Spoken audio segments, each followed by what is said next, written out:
हा विद्यार्थी मित्रांनो बोला, कशा आहात? नमस्कार. ठीक आहे, ओके. तर आज आपण आहे ना, आज आपण जी गोष्ट शिकलो की जन्मतारखेवरून आज रोजीचं वय काढणे, ती आपण बघूया. कुणाला किती येते, कुणाला किती समजली. कुणाचं वय काढायचं आपल्याला आता? तुझं काढायचं. तुझं नाव? रितिकाचं वय काढू आपण आज. रितिका, काय तुझी जन्मतारीख? 1/7/2013. कोण काढते रे रितिकाचं वय? कोण काढते? तू काढणार आहे? ठीक आहे. काय तुझं नाव? ईश्वरी. चल ये, रितिकाचं वय काढू आजच्या तारखेत आपण. काय आहे ते? खडू आणि डस्टर घे, मोठा खडू घे, डस्टर घे. हां, तर आजची तारीख आपण फळ्यावरती लिहिलेली आहे. ईश्वरी, तू तिचं वय काढायचं आहे. तिची जन्मतारीख आहे 1/7/2013. लक्ष द्या रे फळ्याकडे, कशा पद्धतीने करते ती. 1/7/2013. ओके, ठीक आहे. चला सुरुवात करा.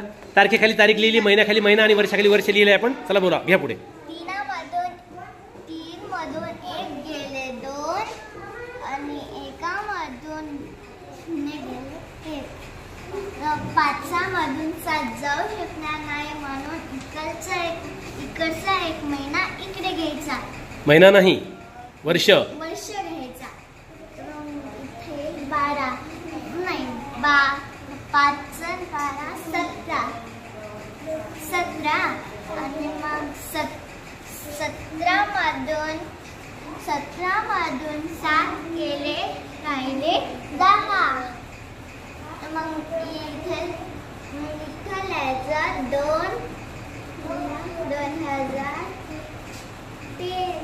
बरोबर आहे, कारण एक वर्ष इकडे दिले आपण. 2024 मधलं एक वर्ष इकडे दिलं, तिथं 2023 वर्ष राहिले. ठीक आहे. 3 मधून 3 गेले 0, 2 मधून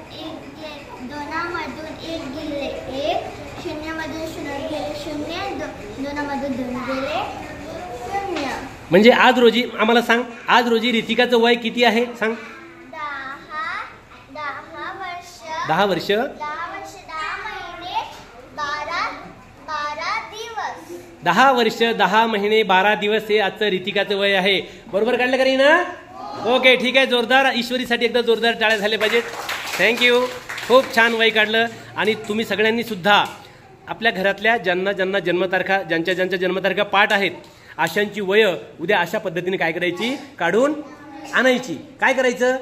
आपण महिना जेव्हा दिवसामध्ये घेतो तेव्हा त्याला दिवसामध्ये कन्वर्ट करायचं, त्याचे दिवस करून टाकायचे. एक महिना इकडे घेतल्यावर इकडच्या दिवसामध्ये 30 दिवस मिळवायचे. महिन्यामध्ये जेव्हा आपण वर्ष घेतो तेव्हा त्याला महिन्यामध्ये कन्वर्ट करायचं.